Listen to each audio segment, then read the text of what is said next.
Yaz tatili alışverişi. Sabah saat 9'da Elif uyanıyor. Bugün çok mutlu. Çünkü yaz tatili yaklaşıyor. Elif tatile gitmeden önce alışveriş yapmak istiyor. Elif yatağından kalkıyor, yüzünü yıkıyor. Sonra kahvaltı yapıyor. Kahvaltıda peynir, zeytin, ekmek ve çay var. Sonra üzerini giyiyor ve evden çıkıyor. Elif otobüs durağına gidiyor. Otobüs geliyor. Elif otobüse biniyor. 20 dakika sonra alışveriş merkezine varıyor.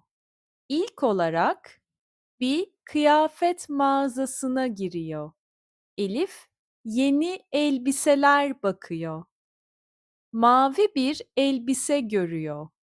Çok güzel. Deneme kabinine gidiyor.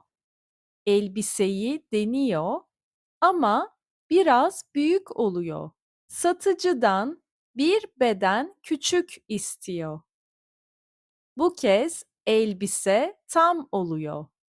Elif elbiseyi çok beğeniyor ve alıyor. Sonra bir ayakkabı mağazasına gidiyor. Rahat sandalet arıyor.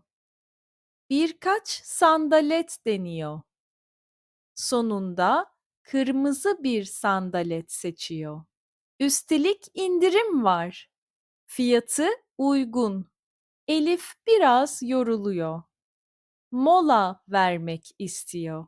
Alışveriş merkezindeki küçük bir kafeye oturuyor. Bir limonata ve bir dilim kek sipariş ediyor. Limonata soğuk ve çok ferahlatıcı. Kek de çok lezzetli. Dinlendikten sonra birkaç küçük şey daha alıyor. Güneş kremi, şapka ve bir kitap. Saat 5 gibi alışverişi bitiyor. Elif otobüse biniyor ve evine dönüyor. Elif odasına gidiyor ve elbiseyi tekrar deniyor. Aynada kendine bakıyor ve gülümsüyor. Yaz tatili için her şey hazır.